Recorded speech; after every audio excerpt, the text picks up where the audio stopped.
உண்மை நேர்மைக்கு முதலிடம் நியூஸ் அவர்ஸ் தொலைக்காட்சி.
மாவட்ட உதவி செயலாளர் நேற்று முன்தினம் நாங்கள் நடத்திய போராட்டத்தை தொடர்ந்து இலங்கை ஜனாதிபதி அவர்கள் கண்டியிலிருந்து ஒரு கருத்தினை தெரிவித்திருந்தார்.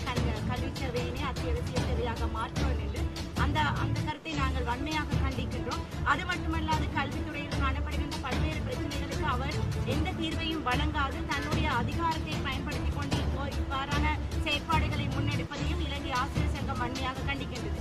அது மட்டுமல்லாமல் 59 நாட்களாக கல்விசாரா பல்கலைக்கழகத்தின் கல்விசாரா ஊழியர்களால் நடத்தப்படுகின்ற இந்த போராட்டத்தினை எந்த கவனத்தையும் கொள்ளாமல் அரசாங்கம் செயற்படுவதையும் நாங்கள் கண்டிக்கின்றோம். அந்த வகையில் அவர்களுடைய தேவைகளை நிவர்த்தி செய்வதற்கு அரசாங்கம் செயற்பட வேண்டும் என்பதையும் இந்த இலங்கை ஆசிரியர் சங்கம் தெரிவித்துக் கொள்வதோடு தொடர்ந்தும் இந்த போராட்டத்தில் நாங்கள் அவர்களுக்கு ஒத்துழைப்பு வழங்குவதாகவும் தெரிவித்துக் கொள்கின்றோம்.